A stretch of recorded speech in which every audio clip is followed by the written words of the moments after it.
नमस्कार किसान साथियों। बारिश का मौसम चल रहा है, अभी भी बूंदाबांदी हो रही है और मैं छाता लेके खड़ा हुआ हूँ अपने खेत में।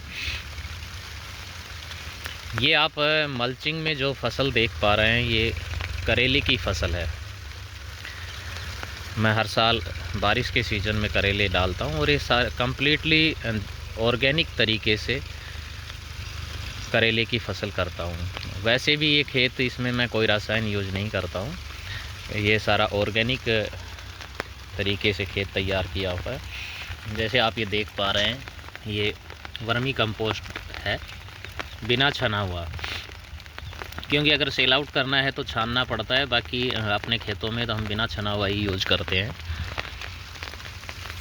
तो ये मल्चिंग बिछा के, बारिश के सीज़न में मल्चिंग के काफ़ी फ़ायदे हैं। आप देख पा रहे होंगे, मल्चिंग को मैंने दोनों तरफ से अच्छी तरह से मिट्टी से दबा रखा है। उसका रीज़न है कि गर्मी में जब हम मई जून में करेले लगाते हैं तो और मल्चिंग लगाते हैं तो उसको पूरी तरह से हमारे यहाँ राजस्थान में कवर करना पड़ता है, क्योंकि आंधी और तूफ़ान वगैरह काफ़ी तेज़ आते हैं और ये जो मल्चिंग की पन्नी है ये उड़ जाती है।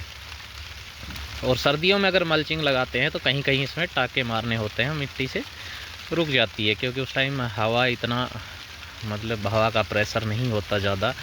पहली बात तो चलती ही बहुत कम है हवा, लेकिन हवा का कोई प्रेशर भी हुआ तो बहुत लो प्रेशर पे हवा चलती है। तो गर्मियों में अगर हम लगाते हैं तो इस तरह से इसको पूरी तरह से कवर करना ज़रूरी है। जिस दिन हमने शुरुआत की थी उस दिन काफ़ी तेज़ हवा चल गई थी, तो लगाते ही तो ये शुरुआत की 2-3 पन्नियाँ जो है जो उखड़ गई थी, उसको दोबारा लगाना पड़ा। इसमें हम देखेंगे आगे कैसा क्या प्रोडक्शन होता है। मैं इसमें जो काम में लेता हूँ वो सिर्फ वर्मी कंपोस्ट, जीवामृत, घन जीवामृत, वर्मी वाश और नीम ऑयल, और उसी तरह अगर कोई पेस्टिसाइड की जगह मैं नीमास्त्र और 10 परनी वगैरह काम में लेता हूँ। हाँ, कभी ऐसा हुआ है कि 1-2 बार ऐसा भी हुआ है कि जब कीट पतंगों का प्रकोप बहुत ज़्यादा हो गया तो कभी कभी मुझे कोई पेस्टिसाइड यूज़ करना पड़ा है। अदरवाइज़ मैं कम्प्लीटली ऑर्गेनिक तरीके से करता हूँ।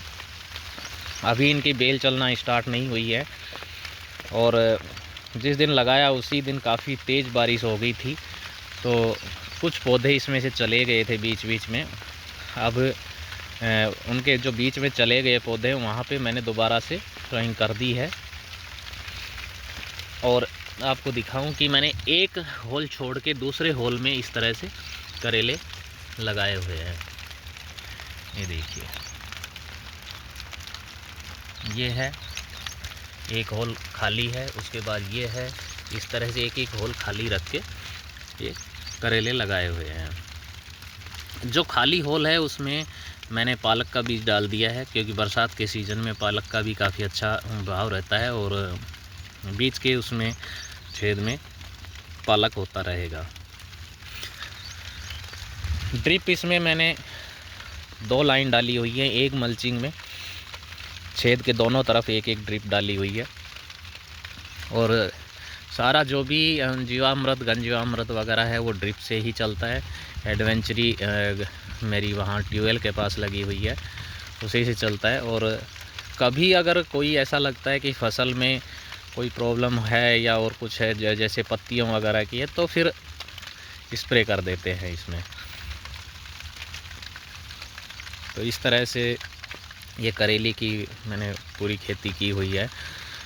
मैं हर साल वैसे VNR का यूज़ करता था, लेकिन इस बार मैंने एक स्पेंको नाम से कंपनी है उसका सीड यूज़ काम में लिया है। किसी ने मुझे कहा कि लास्ट ईयर मेरा अच्छा रिज़ल्ट रहा, तो मैंने भी इस बार वो सीड काम में लिया हुआ है। देखते हैं इसका रिज़ल्ट फाइनली कैसा रहता है। जब प्रोडक्शन स्टार्ट होगा तब भी हम इसका वीडियो बनाएंगे, उस टाइम आपको इसके बारे में बताएंगे।